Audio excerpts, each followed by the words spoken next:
Where would we be without... This woman reminds me of like when Carmela Soprano was hot. Yes, anyone, the people who are laughing know who she is. Give it up for the one and only Zoe Edie. Oh, I'm so sad you're leaving. Because I saw you in December. Oh. Is this me? Is this you, Mike? Oh, that's you. I'm a mom, you know. If you're losing an item, I'll find it and return it to you. Oh man, the best audience member is leaving the house, or maybe not, maybe going to throw. One loudmouth blonde enters, another loudmouth blonde leaves. There you go. Wah wah wah. So let's make some noise for Parkway. I love this place. It's amazing. Woo! Oh my God, keep it down out there.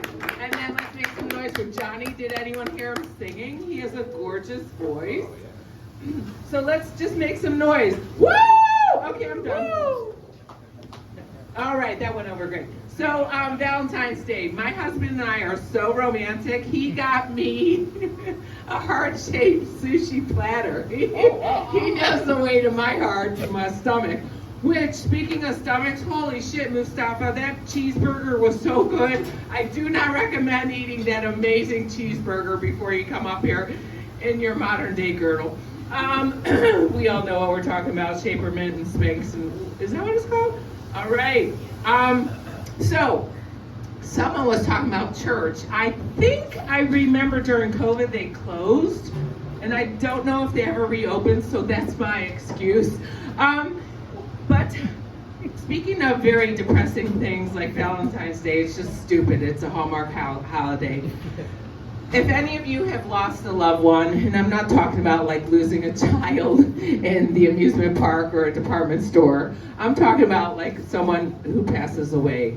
It's very difficult. And so my parents have passed on, and my oldest brother recently went to the cemetery to check on their gravesite and stuff. I just don't do that. A lot of people will visit a gravesite, say their memories, whatever, prayers.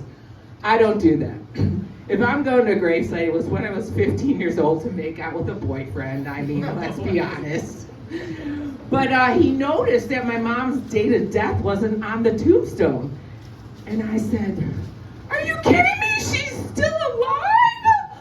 Oh, that was the blonde coming out of me, sorry. But actually, I'm a fixer. So I thought to myself, what can I do about this?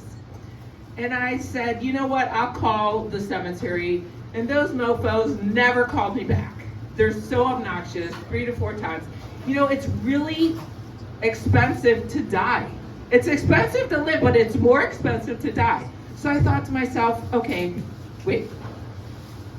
If I call them and I get in touch with someone, they're gonna be like, oh, that's gonna be X amount of hundreds of dollars to engrave her date of death. I said, fuck it.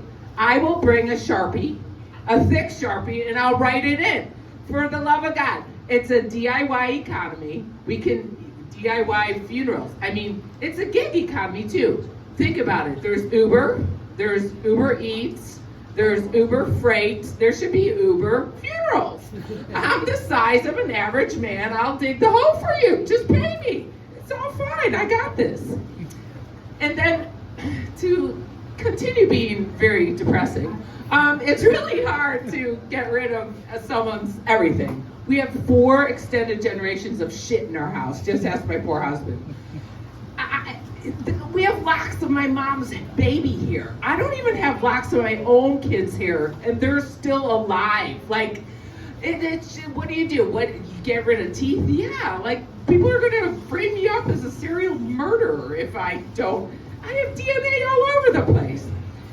Anyway, so selling the parents' house, really hard. Had to say to a family member, hey, guess what? Can't sell the house with you in the basement. Get the fuck out. So, you know, that happened. Well, finally, when I gave him an eviction letter. But hold on, Johnny. Lose my train of thought, blah, blah, blah. Oh, total swing and change the subject. When I drive is usually when I write my most material. Don't worry, I'm not texting and driving. I have Siri do it all for me in a note. It's really funny swearing at Siri and having her swear back at you. She's like, and the bird shit and fog. So it's just, she sounds funny. swearing. But so I'm very careful driving because I do Siri note taking, but I need my right hand for makeup. I need my left hand for coffee. I drive with my knees, so everything's good. But I was driving along and I saw a street light, and I saw all these birds hanging out, and I was like, why do they all hang out on one street light? Are they looking to poop on one car or another one? Are they aiming for Subarus? No, I bet they're aiming for minivans because those drivers drive very slowly. And then I'll leave you with this. Think about it. Someone told me one time that birds can't control their shit. How do we know that? Did someone say, excuse me, Mr. Bird, do you have trouble holding your bowels? Like, how the fuck do we know birds can't hold their shit? I wish I could talk to animals. I do, but they don't listen, just like the rest of my family. One more time.